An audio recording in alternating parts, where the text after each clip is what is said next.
Otra forma de medir la variabilidad de una variable es estudiar la concentración de los valores en torno a algún estadístico de tendencia central, como por ejemplo la media.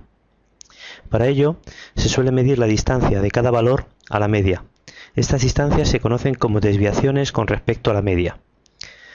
Cuando el valor sea mayor que la media, su desviación será positiva, mientras que cuando el valor sea inferior a la media, su desviación sería negativa.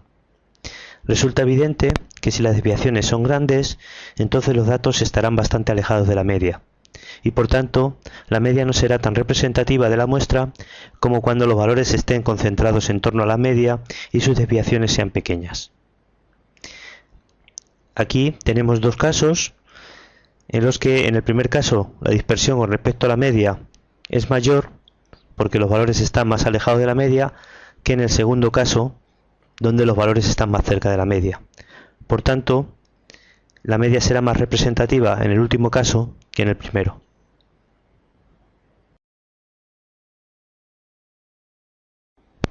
A partir de las desviaciones con respecto a la media surge otro estadístico de dispersión conocido como varianza, que se representa por S cuadrado.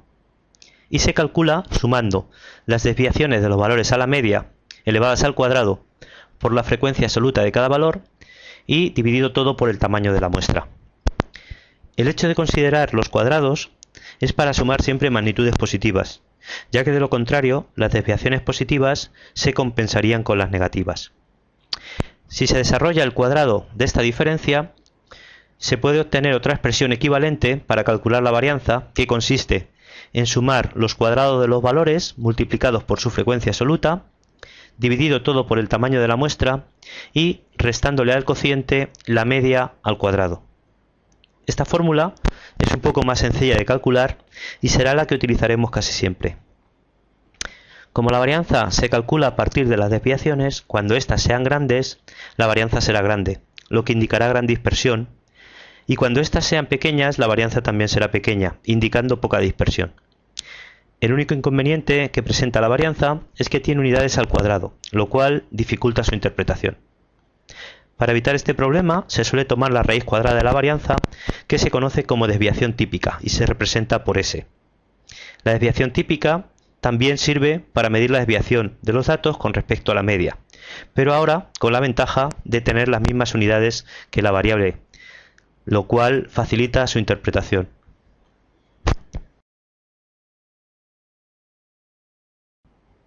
Tanto la varianza como la desviación típica sirven para cuantificar la dispersión de los datos en torno a la media.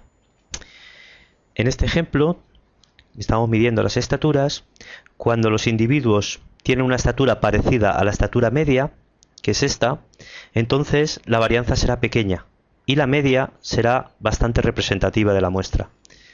Mientras que en este otro caso, donde los individuos tienen una estatura bastante diferente de la estatura media, entonces la varianza será más grande y la media ya no será tan representativa de la muestra.